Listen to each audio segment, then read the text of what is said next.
Hello.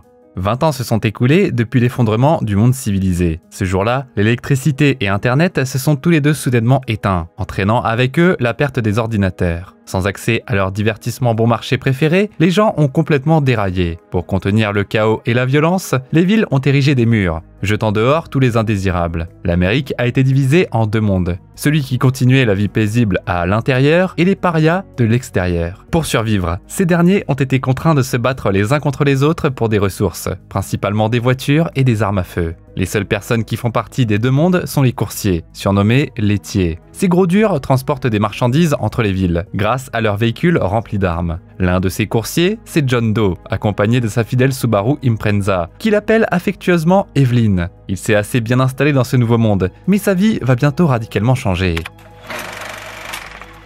Chaque voyage dans les friches américaines avec des colis de valeur est un pur suicide. Cette fois, John se retrouve sous le feu des voleurs. Mais le laitier était né pour de tels défis. Il esquive les balles et allume un CD avec de la musique à plein régime. Après avoir fait demi-tour, John tire une rafale de balles sur les assaillants. Il reste deux voitures et il les évite juste à l'intérieur des ruines d'un centre commercial. Pour sortir de ce labyrinthe, il doit trouver un plan.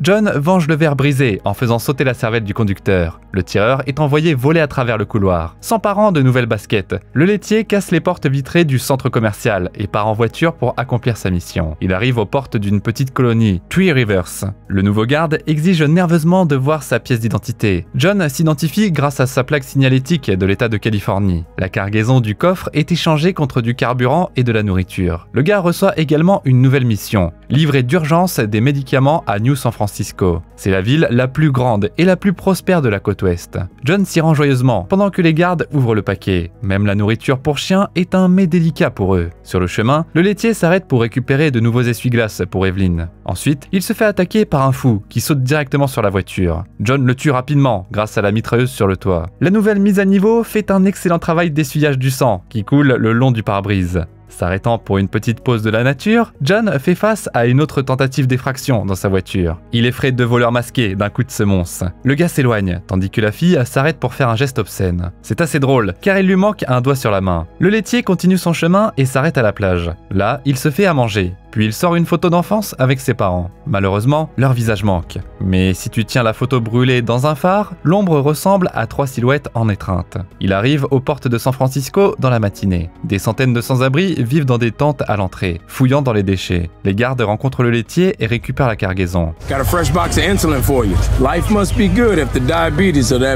Mais ce n'est pas tout. La directrice de l'exploitation de la ville veut parler en personne au coursier. John n'en croit pas ses oreilles. C'est une grande chance de se retrouver de l'autre côté du mur. L'énorme porte s'ouvre et les soldats repoussent les réfugiés qui tentent d'entrer à l'intérieur. En ville, il faut quelques tentatives à John pour réussir une manœuvre inconnue, le stationnement en parallèle. Il est ensuite désinfecté et aspergé d'eau à partir de tuyaux. Les gardes mettent un sac sur la tête de l'homme et ils le traînent jusqu'à un bar. Là, il est accueilli par la COO de la ville, une femme nommée Raven. Elle couvre le gars de compliments. John est le seul laitier qui revient toujours sain et sauf après l'émission. Les autres ne survivent même pas à 2 voyages. You're consistent, reliable. You got a solid ass. Boom. Le COO veut que l'homme lui apporte un paquet important. Il doit être récupéré à New Chicago et le chauffeur n'est pas autorisé à savoir ce qu'il y a à l'intérieur. John se lève immédiatement de son bureau avec l'intention de partir. Cet endroit est légendaire, la route y est trop longue et dangereuse. Raven arrête le laitier. En récompense, elle lui offre la citoyenneté de San Francisco. John pourra vivre en ville avec le reste des citoyens respectueux des lois et arrêter de craindre pour sa vie. Après une promenade dans une rue animée, la COO emmène l'homme dans un appartement luxueux. Le laitier est impressionné, mais son plaisir et ses pensées de céder à la tentation sont rapidement remplacé par la conclusion que c'est un endroit idéal pour une embuscade. Il attrape un vase sur la table, quand tout à coup, un homme avec un bébé descend l'escalier. Raven présente son mari et sa fille. C'est la première fois que John voit un bébé, et il est très ému. Il est invité à rester dîner. L'homme, peu habitué à l'étiquette de table, est maladroit avec les couverts. L'image d'une vie de famille parfaite devient la goutte d'eau qui fait déborder le vase. Il accepte la mission dangereuse. Il aura exactement 10 jours pour revenir. Si John est en retard ne serait-ce que d'1 seconde, le contrat sera résilié. Pour garder une trace du temps, Raven lui donne une montre avec un compte à rebours. Le laitier part, mais pas avant de la remercier. Il ne voit pas Raven enlever le faux sourire de son visage et remettre le bébé aux gardes. Get it back to its mother. Your payment's in your apartment. Pendant ce temps-là, dans l'état voisin du Nevada, un gars et une fille fuient les voitures et motos de police. Leur corbillard rose esquive un missile avant de frapper une mine. La voiture se retourne et tombe sur son toit. L'agent Stone se dirige vers les criminels. Il a l'intention de rétablir l'état de droit dans les friches. Tout comme le légendaire chef de la police, Bratton. L'homme avait une théorie selon laquelle les petits péchés conduisaient toujours au grand. And so he would stamp out those little sins like a match before it ever caught fire. Stone est également impitoyable et inflexible. Il va punir les pillards et leur offre deux options. Soit l'un d'eux se suicide, soit les deux meurent. L'homme ne s'adoucit pas le moins du monde quand il apprend que les deux sont frères et sœurs. Ils se joignent les mains, se préparant à mourir ensemble. Mais au dernier moment, le gars attrape une arme et se sacrifie pour sa sœur. Stone voit le doigt coupé sur la main de la fille, et il se rend compte qu'elle vient du comté d'Orange. Il a entendu parler de la cruauté des punitions locales. En réponse, la fille jette un regard plein de haine à l'homme. On dirait bien que soit sa langue a été coupée aussi, soit elle est muette. Stone ordonne de laisser une marque sur son épaule, ce qui sera un avertissement pour les autres criminels. Avant de partir, il redonne une seule balle à la fille, pour qu'elle puisse rejoindre son frère si elle le veut. Pendant ce temps-là, John rend visite à Tommy, son vieil ami et cartographe. Il déclenche presque un fil de déclenchement à l'entrée, puis il lui demande une carte de New Chicago. Le vieil homme suggère plutôt d'aller au Canada, où il y a une ruée vers l'acier. À l'est, le gars se ferait juste tuer. Le trajet est de 3000 km, et il n'y a pas un seul refuge sur le chemin. Even the people trying to bring the law back are just as dangerous.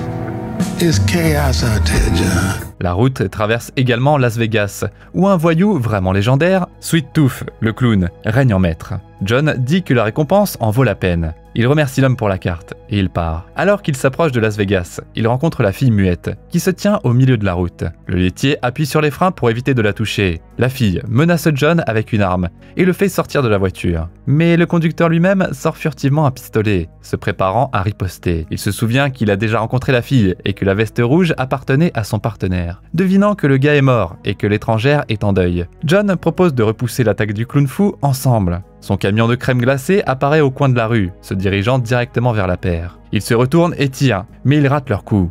Alors que John essaie maladroitement de recharger, sa compagne prend le volant d'Evelyn. L'homme rattrape la voiture et saute dans le siège passager. Il convainc la fille de bouger, puis il lui dit tout son plan d'action pour les 10 prochains jours. Elle n'a pas l'air contente de ce voyage. C'est là que la camionnette les frappe par derrière. Le clown les rattrape et leur demande de descendre la fenêtre. L'homme potelé les invite à son spectacle, mais John lui tire juste dessus avec des mitrailleuses. You're not coming to my show? Well, then the show is coming to you. Le glacier répond avec des coups de feu. Il tire sur les roues d'Evelyn, et les partenaires, nouvellement frappés, volent à travers les portes du casino. Pendant ce temps-là, deux hommes, Stu et Mike, sont ligotés dans une baignoire. Là, ils marinent dans la sauce teriyaki. Les gars ont été attrapés par des bouchers qui vendent de la viande humaine. Mike blâme son ami, qui s'est endormi, et pour ça, ils ont été expulsés dans les friches. Bien qu'ils se soient tous les deux assoupis, seul Stu ronflait comme une chèvre. Soudainement, Stone et ses hommes font irruption dans la pièce. Ils tuent les cannibales, et les anciens gardes se voient proposer de rejoindre les forces de l'ordre. Mike accepte immédiatement, et Stu fait écho à la décision de son ami. Les gars sont amenés à la base, où ils bénéficient d'avantages sans précédent. Douche chaude, lit et nourriture. Mais ils doivent d'abord subir une initiation. À côté du bâtiment se trouve un camion cassé avec des fournitures. Les deux doivent le défendre contre les pillards, à l'aide de fusils de sniper. Au casino de Las Vegas, John essaie rapidement de changer un pneu, mais il entend le clown s'approcher. Sa compagne de voyage frappe perfidement son partenaire dans le dos, révélant son emplacement, et s'échappe. Sweet Tooth coince John et le frappe. Le maniaque ne ressent aucune douleur des coups, et il danse sur la musique, s'amusant avec sa victime. Le laitier chante également sur la musique, et le clown voit un esprit apparenté en lui. Il trouve un terrain d'entente. Après quoi, l'homme costaud attrape John et l'emmène à son spectacle. Le voyageur partage son nom, et il dit qu'il n'a aucun souvenir de son enfance ou de sa famille. Son premier souvenir qu'il a, c'est lui qui se réveille dans une voiture, la tête en sang. Sweet Tooth se souvient également de quelque chose de similaire, sauf que c'est arrivé quand il est né. Mais l'amnésie de John a ses avantages. You should consider yourself lucky. There are some things I wish I could forget. À ce moment-là, Stu et Mike prennent leur position de tireurs d'élite, d'où ils voient une voiture avec 2 hommes. Ils ouvrent l'arrière du camion et Stone leur ordonne d'éliminer les mouettes. Hey, why do you call them seagulls? These look like normal survivors to me. Mike tue immédiatement l'un d'eux, mais Stu ne peut pas résoudre à achever un homme non armé. Son ami le fait pour lui, et Stone est content des gars. Il dit que les mouettes voient le monde en nuances de gris, et qu'ils n'ont donc aucun respect pour la loi. Pour les hommes de loi, il n'y a que 2 couleurs, le noir et le bleu uniforme. Pendant ce temps-là, Sweet Tooth amène John dans son repère. Il dit qu'il vivait dans un asile avant l'apocalypse. Il s'est installé tout seul ici depuis. Le clown présente Harold, un sac en papier qui ne lui ment jamais et qui est son seul ami. Toutes les autres personnes ont menti à l'homme, même ses parents. John est surpris, mais après tout, il a aussi une amie inanimée, Evelyn. Il était vraiment seul avant de la rencontrer, et il regrette de ne pas pouvoir la faire rire. Sweet Tooth, en revanche, a faim d'applaudissements, et il est déterminé à les obtenir. Il révèle également qu'il a attrapé une fille, et qu'il a l'intention de la faire mourir de faim pour le plaisir. La fille muette, que l'on connaît bien maintenant, est piégée dans un immense aquarium, implorant de l'aide. John est réticent à aider la fille après sa trahison, mais elle a les seules clés d'Evelyn avec elle, et le gars persuade l'homme de mettre un autre spectateur dans le public. À la fin du spectacle, le clown promet de les laisser partir tous les deux, bien que personne n'ait encore pu survivre aux 3 actes. Le clown conduit les invités dans l'auditorium. Il place des steaks de tigre blanc sur la table. Les animaux se sont reproduits comme des fous à l'étage supérieur. John tente sans succès de convaincre la fille muette de lui donner les clés. Sweet Tooth monte sur scène. Sa performance se compose entièrement de pubs pour les casinos et les magasins. Le clown n'a jamais quitté Las Vegas et il a écrit sur ce qu'il a vu autour de lui. Le public s'endort littéralement par ennui. L'interprète termine son numéro et il demande à John s'il a apprécié. Le laitier ment que la performance était géniale. Sweet Tooth sent le manque de sincérité et il s'énerve. Il sort une machette pour couper la tête de John. Soudainement, la fille silencieuse laisse échapper que le spectacle était extrêmement ennuyeux. The hell did you say? It sucked. Your performance was dull as dick water and frankly beneath you. Il lui conseille de voyager, et le clown décide de partir en tournée pour de nouveaux publics et de nouvelles expériences. Sweet Tooth adore l'idée, et il laisse partir le public. La fille rend les clés à John, et ils montent dans la voiture. En se séparant, le clown donne une carte signée à ses nouveaux fans. Puis, il asperge le casino de kérosène et y met le feu. Sous la menace d'une arme, John accepte d'emmener la fille où elle doit aller. Elle cherche quelqu'un, mais elle reste plus discrète que jamais et ne révélera même pas son nom. John lui donne le surnom de Quiet. Il arrive au point de contrôle des hommes de Stone, qui n'étaient pas sur la carte de John. Stu, le timide, est chargé de vérifier le permis de conduire. Pendant que John discute avec le flic, Quiet remarque Shepard, l'assistante de Stone, qui l'a marqué. Elle sort de la voiture en essayant de lui tirer dessus. Elle et John se font tout de suite assommer par des tasers. Les 24 premières heures de la mission sont perdues, et le laitier est à nouveau en difficulté. Ils sont arrêtés et amenés à un barrage pour être interrogés. À l'intérieur, il y a un poste de police où sont émis les amendes et les permis. Les gens sont menacés d'être jetés dans l'abîme, pour une violation répétée. Dans le garage, Mike essaie d'ouvrir le coffre d'Evelyn, sans grand succès. Stu trouve la photo de John et la carte de Tommy dans la cabine. Il trouve les méthodes de Stone trop brutales. Le patron a répandu un mythe à son sujet, selon lequel il aurait eu affaire à des terroristes qui ont tenté de s'emparer de la ville le jour de l'apocalypse. En réalité, il travaillait comme un flic ordinaire que personne ne respectait. Ce jour-là, Stone essayait juste d'empêcher des filles mineures de fumer près du centre commercial. Lorsque les satellites et les avions ont commencé à tomber du ciel, il s'est enfui, comme tout le monde. Quelques jours plus tard, il a été volé sous la menace d'une arme par une voisine enceinte et son mari. Shepard arrive et prend la carte de Stu. C'est une découverte précieuse qu'il apporte immédiatement à Stone. Alors que John et Quiet attendent d'être interrogés, la fille se tait une fois de plus. Elle croit que tout bavardage pourrait les tuer. Le laitier n'est pas d'accord. Stone entre dans la pièce et met de l'eau devant les prisonniers. Il a passé des décennies à construire des points de contrôle qui s'étendent à travers l'État. Un tel barrage ne devrait avoir qu'une seule sortie, qui sera ici, dans le lit d'une rivière asséchée. Et la carte trouvée dans la voiture de John montre comment trouver les nombreux trous et contourner tous les points de contrôle. On demande donc au laitier de balancer l'homme qui l'a fabriqué. Le gars joue tout de suite au con, et il ment en disant qu'il a trouvé la carte sur la route. Il la joue habilement et parle gentiment à Stone. Mais Quiet efface tous ses efforts avec un crachat soudain au visage du flic. Shepard s'approche de la table et porte un coup au prisonnier. La fille se moque de Stone, qui donne tout le sale boulot à ses subordonnés. Les hommes de loi partent, et Quiet, comme d'habitude, n'explique pas les motifs de ses actions à John. Puis Stu et Mike entrent dans la pièce avec une énorme boîte. Elle semble contenir des dispositifs de torture. C'est le cas d'ailleurs. Il y a un tas de formulaires à l'intérieur, que les délinquants doivent remplir en 3 exemplaires. Lorsqu'ils refusent, une chanson pop est jouée en répétition, à volume élevé. La prochaine torture est un rendez-vous avec un ophtalmologiste. F-U-C-K-U. Eyes look a little dry, don't they? Come on, man! Les tortionnaires passent ensuite à des méthodes plus connues, et ils font une torture par l'eau au couple. Mais John refuse toujours de trahir Tommy, puis Stone les condamne à mort, et il part pour trouver et éliminer le cartographe tout seul. Au moment de se séparer, il rappelle son frère à Quiet, qui a sacrifié sa vie pour elle. En partant, il se souvient de sa jeunesse. Il y a 20 ans, un vieil homme s'est tourné vers le policier pour se débarrasser des pillards dans son restaurant. Stone, dont l'arme avait été volée par une fille, noyait son chagrin dans l'alcool et ne voulait pas prendre un cas désespéré. Le crime ne pouvait plus être arrêté, mais en pensant à son père, il a décidé de ne pas rester les bras croisés, et il a sorti l'ancienne arme de son père d'un cadre commémoratif. Il s'est faufilé prudemment dans le restaurant et il a trouvé plusieurs hommes à l'intérieur qui étaient venus chercher de la nourriture pour leur famille. Le propriétaire avait caché une énorme quantité de fournitures ici, et il n'était pas disposé à en partager ne serait-ce qu'une partie. Mais Stone n'a montré aucune sympathie, et il a demandé à tout le monde de quitter les lieux. C'est là qu'ils ont commencé à se moquer de lui, reconnaissant le flic qui patrouillait dans le centre commercial. Stone, humilié et en colère, a commencé à tirer avec son arme, et il a abattu tous les intrus. Quand il est revenu à la raison, il a remarqué du sang jaillissant de sous une table. Un enfant se cachait là, et le policier lui avait accidentellement tiré dessus. Il a ramassé un ours en peluche ensanglanté et une culpabilité terrible a submergé l'homme. Mais son psychisme a vite changé, protégeant son propriétaire de sentiments insupportables. You had to resist! This is your fault!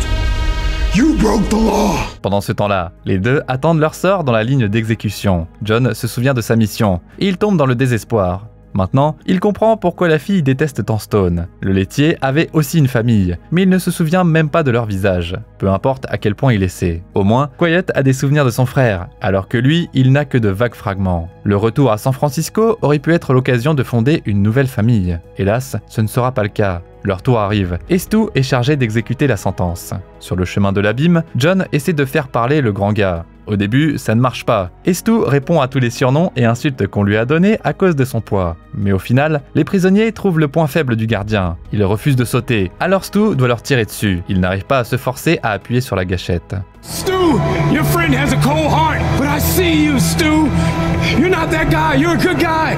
Il lui propose de s'enfuir ensemble, et le gars accepte. Ils viennent chercher les objets confisqués, mais Quiet prend l'arme et part seule. Elle enfile la veste de son frère, et elle trouve Shepard dans son bureau. La fille massacre brutalement le bâtard, qui espérait se détendre. À ce moment-là, Mike voit des menottes sur le sol et déclenche l'alarme. Quiet rejoint Stu et John dans le garage. La batterie d'Evelyn est déchargée, et le trio doit pousser la voiture pour la faire démarrer. Stu se fait frapper à la tête et s'évanouit. Les fugitifs décident de ne pas retourner le chercher, et Mike livre son ami aux hommes de loi. John est laissé sans ses armes, qui ont été confisquées d'Evelyn. Mais au moins, il est libre et peut continuer la mission. Quiet dit qu'elle veut se rendre à la ville sanctuaire de Topeka. C'est la seule ville de toute l'Amérique qui n'est pas isolée et qui accepte les réfugiés. Elle et son frère étaient en route pour là-bas, quand ils ont été attrapés par Stone. En plus, c'est sur le chemin de Chicago. John conduit toute la nuit pour rattraper le temps perdu. Il entend un bruit étrange, et il éteint ses phares pour ne pas attirer l'attention. Soudainement, une lumière vive frappe les fenêtres de toutes les directions. 4 énormes camions les ont encerclés dans l'obscurité. L'arrière du camion à l'avant s'ouvre, et Evelyn est poussée à l'intérieur le long d'une rampe.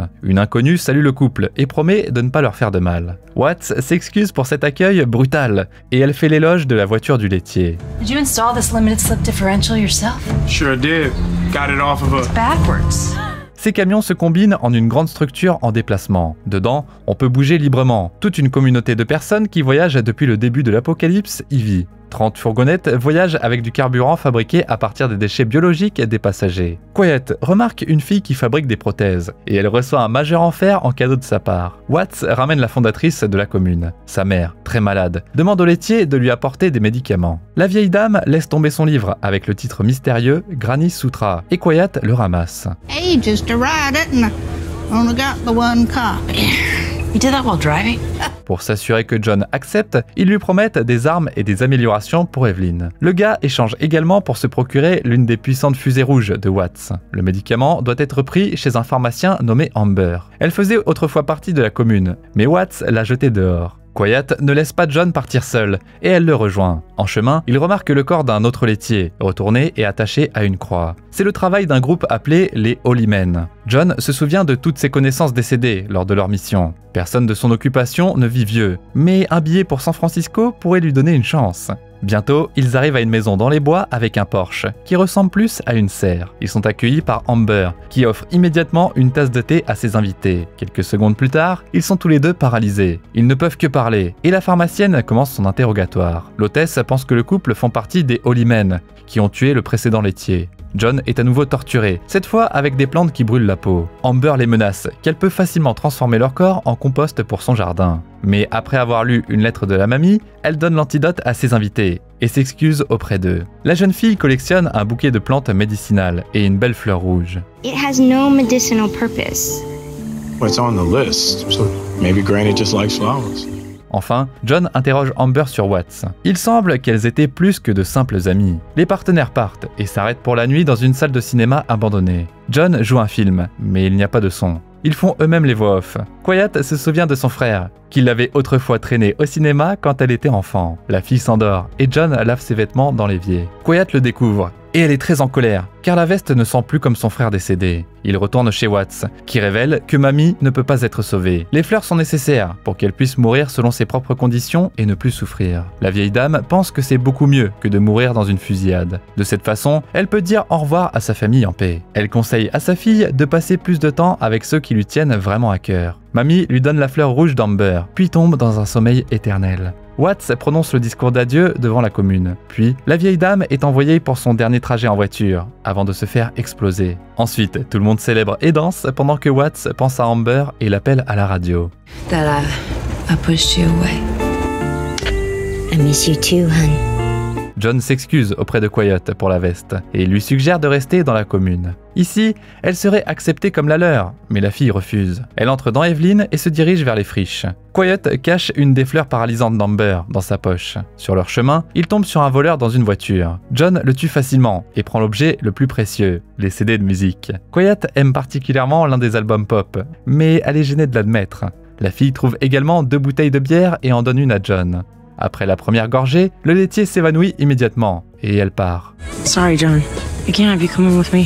Pendant ce temps-là, à Topeka, Stone réprimande ses subordonnés, qui n'ont pas trouvé les fugitifs. Il exige que les criminels soient sévèrement punis pour le meurtre de Shepard. Au même moment, Quiet se faufile dans l'une des voitures de patrouille et est transportée dans la ville. Cette ville n'est pas un refuge, mais un enfer policier, où la fille est venue se venger. Elle tue des flics et jette leur corps hors de la voiture. Elle commence à avoir des visions de son frère dans la cabane, qui avertit sa sœur d'agir imprudemment. En même temps, Sweet Tooth commence son voyage et arrive au barrage. Il met une grenade dans la bouche d'un garde-poste, le faisant exploser. Pendant ce temps-là, Stu est déjà dans la file d'attente pour l'exécution. Le clown se faufile et tue facilement les gardes avec son énorme machette. Le public éclate en applaudissements. Pendant ce temps-là, John est retrouvé inconscient par un sans-abri. Le vieil homme nu, avec un masque à gaz en guise de sous-vêtement, n'a clairement pas de bonnes intentions. Heureusement, le laitier se réveille à temps et se bat contre le fou. Il trouve un mot laissé par Quiet sur le pare-brise. Elle avoue qu'elle est partie se venger et elle demande non pas de l'aider, mais de vivre une bonne vie à San Francisco.